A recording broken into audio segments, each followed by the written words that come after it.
नमस्कार दोस्तों, स्वागत है मेरे यूट्यूब चैनल कुमार हिंदी कहानियाँ में। दोस्तों, आज हम सुनेंगे कहानी माँ बिन मायका।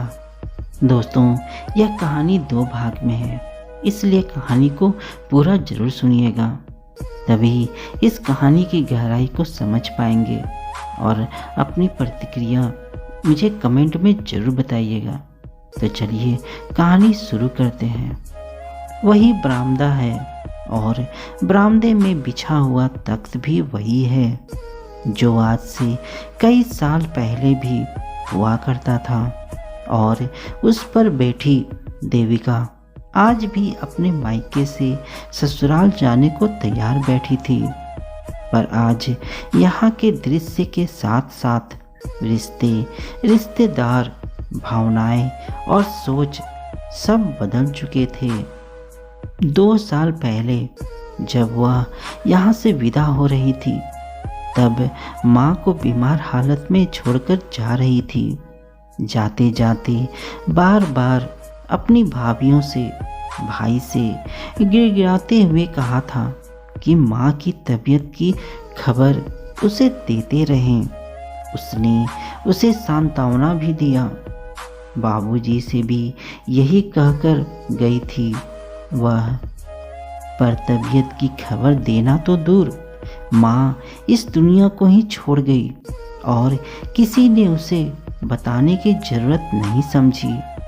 वह जब भी मायके आती तो माँ उसे इसी बरामदे में या बाहर चौक में बैठी मिलती। चूँकि उसके आने का समय सुबह का ही होता था और अक्सर वह सर्दियों में ही आती थी, तो माँ कभी अलाव के पास बाबूजी के साथ बैठी हाथ सेकती मिलती, तो कभी चाय पीती या कुछ और काम करती हुई वह जैसे ही बड़े से गेट पर आकर खड़ी होती, तो माँ बाबूजी उसे स्तब्ध होकर ऐसे टकटकी लगाए देखते रहते जैसे उन्हें अपनी आंखों पर विश्वास ही ना हो रहा हो। उन्हें लगता कि अगर वे पलकें झपकाएंगे तो वह गायब हो जाएगी। जब उन्हें उसके आने का पूरी तरह विश्वास हो जाता तो माँ अपने घुटनों के दर्द को भूलकर वहाँ से उठकर तेजी से चलकर आने की कोशिश करती। उन्हें ज़्यादा ना चलना पड़े, इसलिए वह भी जल्दी जल्दी चलकर माँ के पास पहुँच जाती और उनके गले लग जाती। माँ की बाहों में सिमटकर वह फिर छोटी सी बच्ची बन जाती। मन करता कि अब वह कभी उनसे अलग ना हो। फिर माँ उसका बैग उठाने के लिए बढ़ती, पर मैं खुद रख दूंगी ना, तुम परेशान मत हो, कहकर वह बैग उठाकर लाकर बरामदे में इसी तख्त पर रख देती थी। माँ अलाव के पास उसके लिए बिड़वा रख देती और किसी को भेजकर बहू को चाय नाश्ता लाने को कहलवा देती थी। वह जब तक यहाँ रहती, माँ की दुनिया उसके और बच्चों के आसपास घूमती। वह कभी उसे अकेला नहीं छोड़ती। उसके बच्चों ने कुछ खाया या नहीं, उन्हें कोई परेशानी तो नहीं, उनको कुछ नया खाने का मन तो नहीं, बस हमेशा हर तरह से इसी कोशिश में रहती कि शहर से आई उनकी बेटी और बच्चों को कोई परेशानी ना हो। यहाँ घर में सभी हैंडपंप के ताजे पानी से नहाते थे, पर देविका और बच्चों को पानी गर्म करके नहाने की आदत थी। इसलिए माँ ईंटों को जोड़कर चूल्हा बनाती थी और उस पर इनके नहाने के लिए खुद पानी गर्म करती थी। जब वह वापस जाने की बात माँ को बताती थी कि फलना दिन को उसे जाना है, तो वह उसे उदास होकर पहले चुपचाप देखती, फिर कहती, क्या इतनी जल्दी जाना जरूरी है? कुछ दिन और नहीं रुक सकती? रिजर्वेशन है माँ, बच्चों की पढ़ाई का भी नुकसान होगा, कहकर वह नजरें झुका लेती। उस समय उनकी आंखों की बेबस नमी उससे सहन नहीं होती थी। उनकी आंखों में न जाने कैसी गहरी उदासी और शायद उसके लिए कुछ न कर पाने की छटपटाहट होती थी, जो कि देविका को भीतर तक हिला देती थी। एक बार माँ ने कहा भी था कि नाना की खेतों के बिकने के बाद उसे भी 1 लाख रुपए देंगे और बाबूजी भी यहाँ प्रॉपर्टी में भाइयों के बराबर हिस्सा तो नहीं दे पाएंगे, पर कुछ रुपए जरूर देंगे, उसका अधिकार नहीं मारेंगे। तब उसने माँ से यही कहा था कि उसे कुछ नहीं चाहिए, रिश्तों में प्यार बना रहे, बस यही उसके लिए ज़रूरी है। पर माँ ने कहा, जो जिसका है वो तो देना ही है। हम ज़्यादा तो नहीं कर सकते, पर थोड़ा बहुत जितना कर सकते हैं वो तो करेंगे ही। पर उसने महसूस किया था कि माँ अपने बेटों के सामने उसके अधिकार की बातें नहीं कर पाती थी, कारण वह भी जानती है कि गाँव में आज भी बेटियों को मायके की जमीन जायदाद में हिस्सा नहीं दिया जाता। इसलिए माँ कहने में झिझकती थी और यही कारण था कि उसने भी कभी नहीं सोचा कि वह भाइयों से हिस्सा ले, परंतु माँ तो बस ममता लुटाने पर आए तो सागर की गहराई भी कम पड़ जाए। लेकिन ममता के अधीन उनकी बेबस आंखें देखकर कभी कभी तो उसे माँ पर भी गुस्सा आता। मन करता कि कह दे कि जब इतना चाहती हो मुझे तो बेटों के बराबर अधिकार देने में और उनके समक्ष बोलने में डरती क्यों। लेकिन अच्छा ही है कभी नहीं बोली।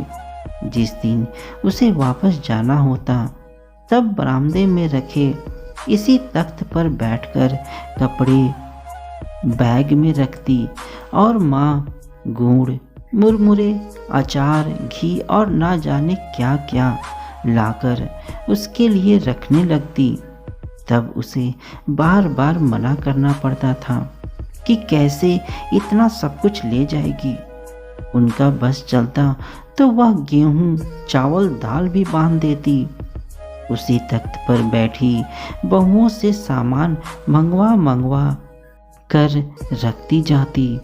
कभी कभी हाथ जा के तह रुक जाते और उसे एक टक देखने लगती, जैसे उसकी छवि को आंखों में बसा लेना चाहती हो।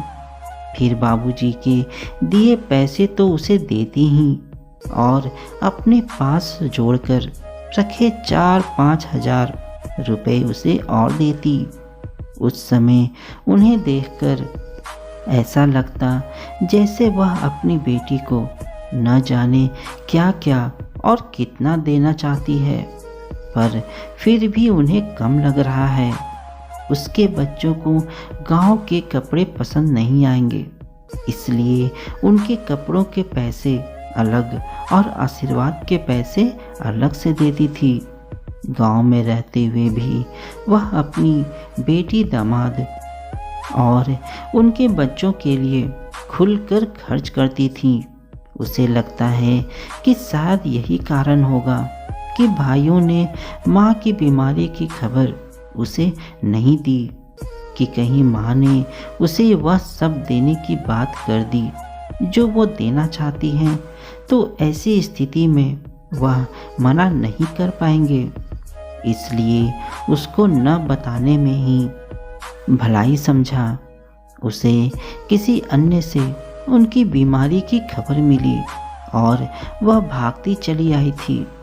भाई से तो जब भी फ़ोन पर बात होती तो वह माँ ठीक है कहता और उनके आसपास न होने का बहाना बनाकर बाद में बात करवाने का वादा करके फ़ोन रख देता और फिर दोबारा फ़ोन ही नहीं करता था।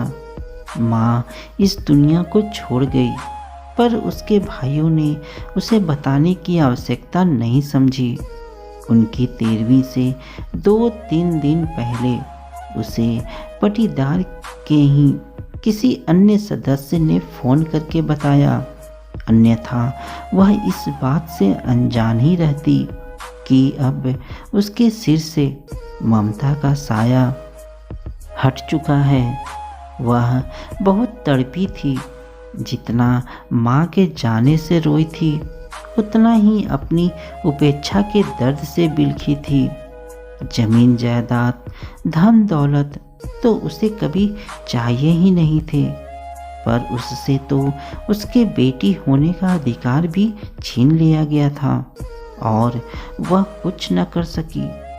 उसने फैसला कर लिया था कि अब वह कभी नहीं आएगी वहाँ। आखिर अब उसका है भी क्या वहाँ। माँ थी, वो चली गई। फिर क्रोध थोड़ा शांत हुआ तो उसने खुद को समझाया कि बाबूजी हैं, उसे जाना चाहिए उनके पास। आखिर वो भी तो अकेले हो गए होंगे, पता नहीं उनकी कैसी हालत होगी। और उनसे पूछना भी तो है कि भाइयों ने नहीं बताया तो वो भी तो बता सकते थे। वह बाबूजी से मिलने अकेली आई और तब उन्हें अकेले इसी तख्त पर लेटे पाया। उसे देखते ही बाबूजी रो पड़े और उन्हें फूट फूट कर रोते देख देविका खुद को भी रोक नहीं पाई। वह भी रो पड़ी थी। बाद में उन्होंने उसे बताया कि उसके भाइयों ने उनसे झूठ बोला था कि उन्होंने उसे माँ के गोलिक गमन की सूचना दे दी थी। उनको तो यही लगता था कि देविका सब कुछ जानने के बाद भी नहीं आई। उसने सभी को दोषी ठहराते हुए पहली बार कठोर शब्दों में फटकारा था। पहली बार घर की बड़ी बेटी होने के अधिकार से डांटा था और तब किसी ने फ़ोन खराब होने और किसी ने फ़ोन नंबर न मिलने के अविश्वसनीय बहाने बनाए थे। देविका को माँ के बगैर घर काटने को दौड़ता महसूस हो रहा था। हालांकि अब तो उसका एक भाई भी पुराने वाले घर से यहीं इस नए घर में रहने लगा था, ताकि रात को बाबूजी को अकेले न रहना पड़े। तब भी देविका के लिए एक एक दिन काटना मुश्किल हो रहा था। जैसे पहले माँ उसका ख्याल रखा करती थी, इस बार बाबूजी ने रखा और उन्होंने भी वही दोहराया जो माँ कहा करती थी कि उसे उसका अधिकार मिलना चाहिए।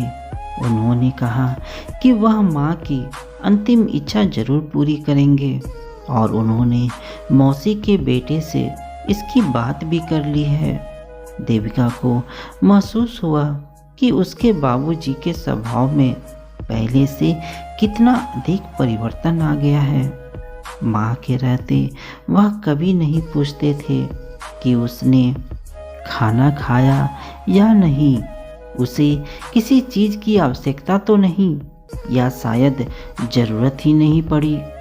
उन्हें पता होता था कि माँ खुद से पहले उसका ध्यान रखती थी और अब माँ के अभाव में वह माँ के हिस्से की जिम्मेदारी भी स्वतः निभाने लगे। शायद उन्हें अपने बहू बेटों की लापरवाही का भी बोध था, इसलिए वह ज़्यादा सजग हो गए थे। वापस जाने का समय आया तो फिर वही बरामदा और वही तख्त, पर वहाँ जल्दी जल्दी उसके लिए ज़्यादा से ज़्यादा चीज़ें देने को ललायित माँ नहीं थी। बाबूजी उससे 2 कदम की दूरी पर कुर्सी पर बैठे थे।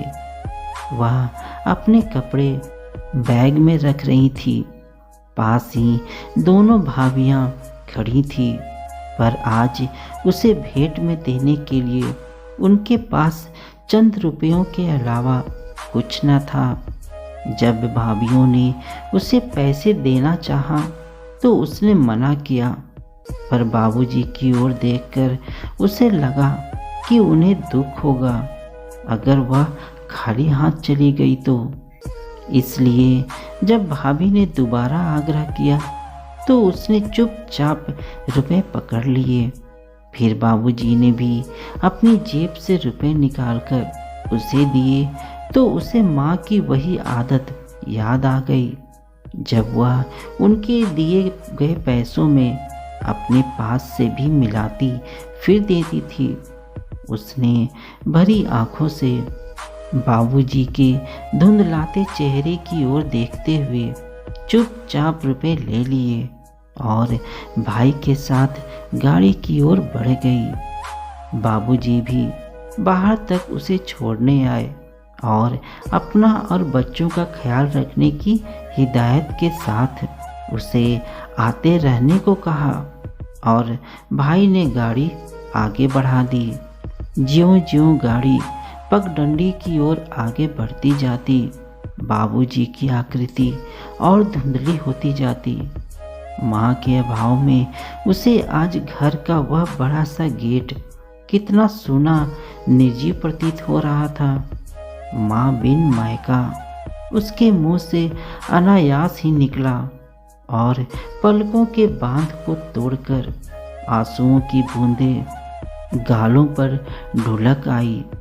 अपने घर पहुंचकर उसने अपने सकुशल पहुंचने की खबर बाबूजी को फ़ोन करके दे दिया था। उसके बाद वह इंतज़ार करती रही कि शायद कभी भाई का फ़ोन आए या भाभी फ़ोन करके उसकी कुशल क्षेम पूछेंगी, पर ऐसा अवसर कभी नहीं आया। उसने भी सोच लिया कि अब वह भी कभी फ़ोन नहीं करेगी, पर दूसरे ही पल बाबूजी का मुरझाया चेहरा ध्यान आ गया और उसने सोचा कि आखिर इसमें उनकी क्या गलती हो सकती है। उन्हें तो शायद नंबर भी नहीं पता होगा। और ऐसा ख्याल आते ही उसने अपने बाबूजी के मोबाइल पर ही फ़ोन किया और फिर काफ़ी देर तक उनसे बात की। उसका फ़ोन आने से बाबूजी भी बहुत खुश हुए, जैसे पहले माँ होती थी। अब तो वह फ़ोन पर वो उससे घर परिवार और फसल की बातें भी करने लगे थे, जबकि पहले वह उसके बारे में माँ से ही पूछा करते थे। उससे तो बस हाल चाल पूछकर फ़ोन रख देते थे।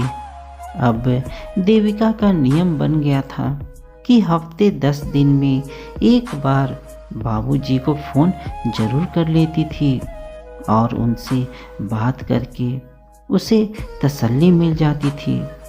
बीच में कई बार तो ऐसा भी हुआ जब उनका नंबर नहीं लगा तो उसने अपने भाई के मोबाइल पर भी फ़ोन करके बाबूजी से बात की, परंतु कभी भी उसके भाइयों या भाभीियों ने उसे अपनी तरफ से फ़ोन करने की औपचारिकता भी नहीं की।